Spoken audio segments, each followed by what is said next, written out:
crater ejecta.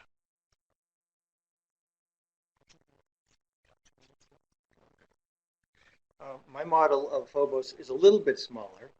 I call it my pocket Phobos. So Jim Head and I are looking at uh, the fate of ejecta from Stickney crater. Now, at this size, Mars, the surface of Mars is at about the back row of this room, and it's a ball that's about 23 meters in diameter. So just to give you a scale of just how big Phobos is compared to Mars. Um, So here's a look at Phobos, and we've already looked at some of the features of uh, in the previous talk of Phobos, but the fact that it's such a small and low mass body means that the ejecta from Stickney crater, which is about the size of the end of my thumb here, doesn't stay on Phobos for the most part. For the most part, it exits. So in our discussion, when Jim was saying secondary impacts from Stickney crater on Phobos, I said, Jim, there can't be any secondary impacts on Phobos from Stickney because it's not going to stay around. Um, now we have a situation where Phobos is tidally locked, just like our moon, same face of Phobos, faces Mars the whole time. And its orbit, as we've been discussing, is decaying over time, which suggests that events in the past took place at a higher altitude. Um, we have a very low altitude now, but as we go further back in time, the altitude is higher. Okay. So here's from a previous paper where we were looking at ejecta from Mars to try to figure out how much of Mars is on the surface of Phobos. And how it turns out is that here, let's see, laser. Right here is the point of impact, and here's the impact developing. I just did a simple model, 800 meters per second ejecta coming off of Mars. And what happens to it is it doesn't just go off into space. It orbits Mars, gets trapped in Mars, and over time it continues to intersect that point. And one of the things I do at Brown University is I help teach spacecraft systems engineering and orbital mechanics. And we have a rule which says that basically if you have a change in orbit, the new orbit and the old orbit intersect at the point of that change. We call it returning to the scene of the crime. And so the ejecta, that most of the ejecta, some of the really high-speed ejecta exits and some of the really low-speed ejecta may intersect Mars, but most of it gets trapped in orbit around Mars and returns to the scene of the crime over time. It's continually passing through that. And every so often, Phobos goes through that point and intersects ejecta. So according to the literature, after about 1,000 years, all of that material returns to Phobos. So in a way, Phobos is like the Las Vegas of the Martian system. Things don't actually ever leave. Okay, so this gives you a little bit of a head start on what I'm going to be talking about, which is that the Stickney impact had enough impulse to get Phobos rotating. It broke the tidal lock. So if that's the case, the starting point of the Stickney impact could be the current tidal lock longitude, or it could be 180 degrees out of phase. So in order to work this model, I have to look at both of those. So we will look at the size of the projectile that produced the Stickney impact from a leading and a trailing hemisphere impact, and they're up in almost about a kilometer in diameter, and these are the kind of velocities. Velocities are from even off 2001, and we've verified it in our own model. These are the kind of average impact velocities you get from main belt objects that intersect the Martian systems, in particular intersect Phobos. We can use a model, triaxial ellipsoidal model, in order to work out a model of the moment of inertia and so forth of Phobos. And the question is, all right, what happens to this impact? Well, I've said that it gets Phobos starting and it gets it into a rotation. Let me back up for a second. As you can see here, the location of Stickney crater is offset. It's offset at an angle. So the impulse changes the orbit of Phobos slightly, and it also gets Phobos rotating. It's because the impact takes place near the equator on an inclined surface that there's a rotational moment that's applied. Okay. Now, there's a couple ways to try to figure out how much of an impulse there is. And I originally was thinking about adding up the velocity of ejecta, trying to work out a an estimate of how much ejecta is thrown out at what angles, at what velocities over time, and that is a good cross-check. But because I decided, okay, I'm going to put my systems engineering hat on. I'm going to say this is a rocket. And Teleskovsky is not just a crater on the moon. Teleskovsky worked out this rocket equation. Sometimes we call it the ideal rocket equation. And so if Phobos is the rocket, which includes propellant, and the rocket exhaust is the projectile and the projectile velocity, what you can say is, okay, that's your energy that produces the impulse. Now, it's not a perfect rocket by any means. A crater is not a perfect nozzle. There are inefficiencies, and there, in fact, are a considerable number of inefficiencies. The source of the impulse mostly is ejecta flow. There's some impulse that you get from resistance to compression when the crater is being produced. There's some from spallation, maybe a little bit from vapor. The inefficiencies are jetting that goes horizontally, so that doesn't add any kind of acceleration. Things like heating, melting, vaporization, that doesn't add any impulse. And fracturing and shock metamorphosis, that doesn't add any impulse. The cone-shaped distribution of the ejecta adds impulse, but not ideally. Ideally, it would be vertical. It goes off, on average, about a 45-degree angle, so you lose some efficiency there. And so when you add up all of these effects, the transfer of energy from the impulse, using the Teleskovsky rocket equation, is about 60%. And so the total impulse, the total available impulse in terms of the change in velocity of Phobos is a little over 1 meter per second. And that gets partitioned into changing the orbit and increasing the rotational rate of Phobos. Now, the one question, okay, so we have Phobos rotating. The real big question I have is how long does it rotate? If it rotates this for a week, okay, it could just, you could have ejecta that comes out, returns to the scene of the crime, and Phobos is right where it was before. But the way it works in the material that's orbiting, as Phobos is going around Mars and material is going around Mars, one of the rules, another rule, is that ejecta that leaves on one side of the body comes around and intersects the other side of the body.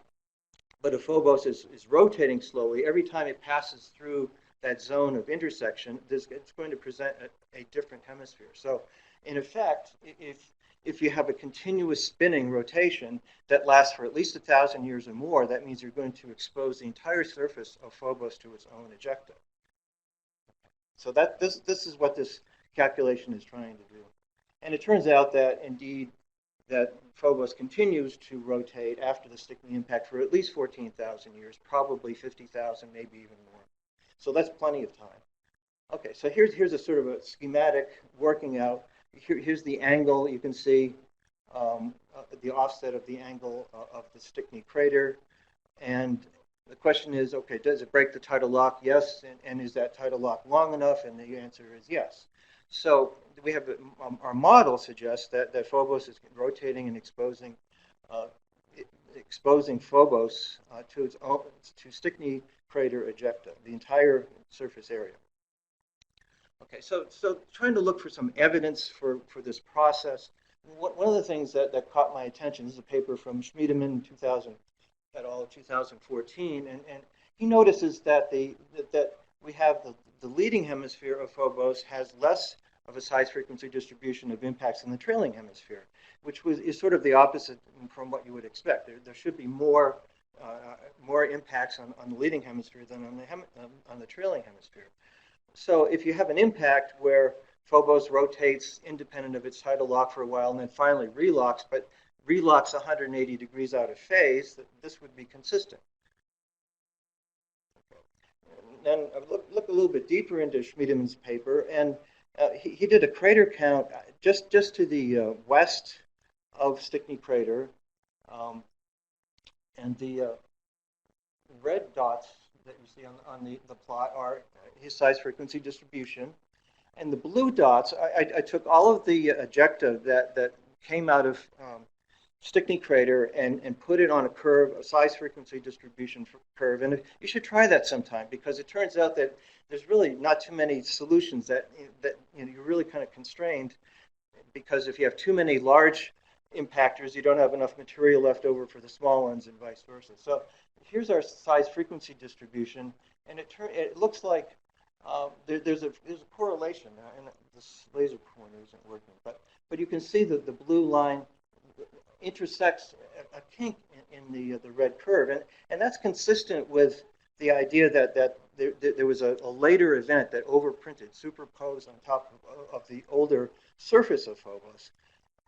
Now the question would be, okay, if we look at, okay, well let me just point out this one thing up here, where there's enough ejecta from Stickney crater to account for all craters on Phobos up to about 0.6 kilometers, and quite a few up to about 2 kilometers in diameter. So there's a lot of ejecta available.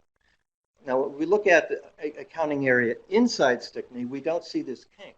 So that would be consistent with an event where Stickney produced most of these craters as secondary impacts, and it all happened at the same time. There was no ancient surface prior to the emplacement of these craters. Now Limtock may be a primary. It's really big to be a secondary impact, but there is enough material from the Stickney impact to produce even that crater.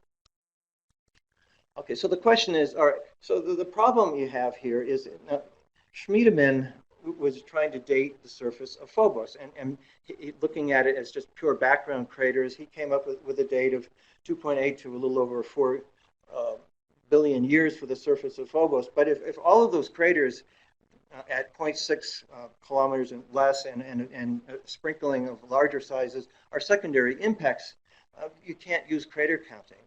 So unfortunately, all of these counts are not usable to date the surface of Phobos. And so the question we have is, well, what can you use? And Basilewski et al. Has been working with the survival of boulders on the surface of Phobos.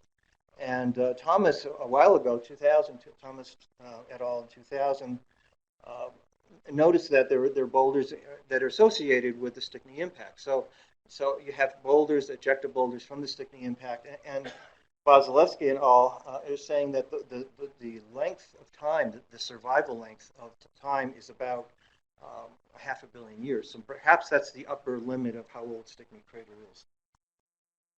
Okay, so just a little bit of follow-on.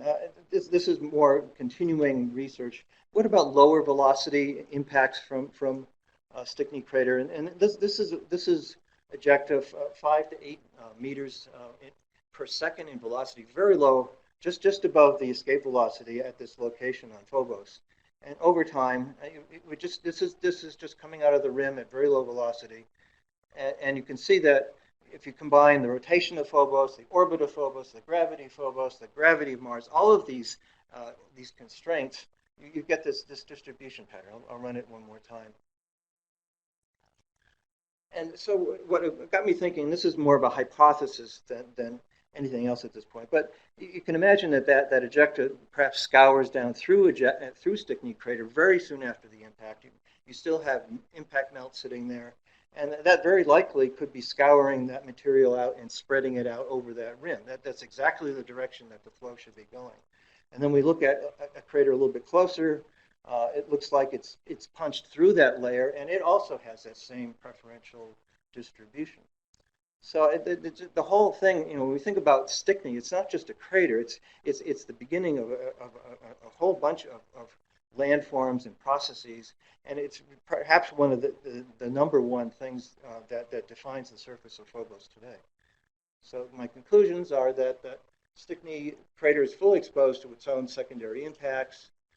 Counting craters, especially anything less than about maybe 1 kilometer diameter, is really not relevant because most of the craters are secondary impacts. Stickney crater is probably less than 500 million years old based on the boulder evidence. And this continuing research that I just showed you shows that the preferential flow of Stickney, low velocity Stickney crater ejecta may account for the blue units that we see preferentially spread to the east of Stickney crater. Thank you very much.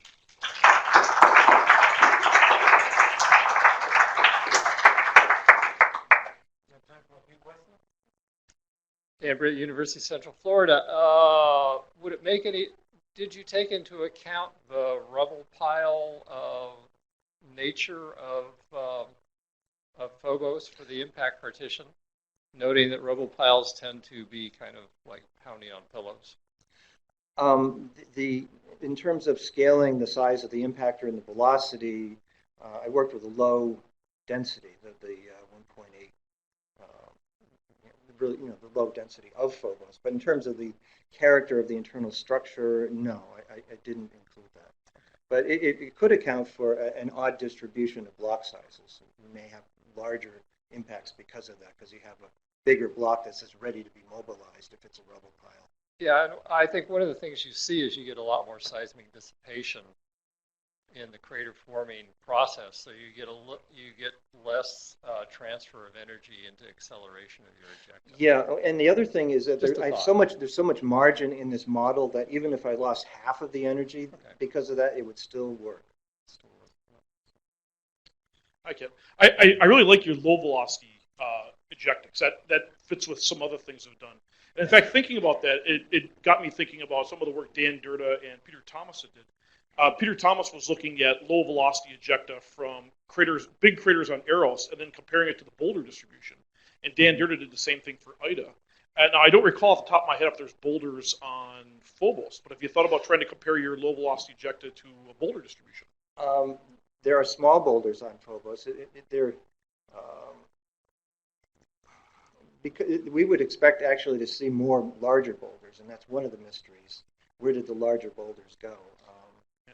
But it could be that Phobos is close to 500 million years old, and there's been quite a bit of destruction. Thomas has mapped boulders for sure on Phobos.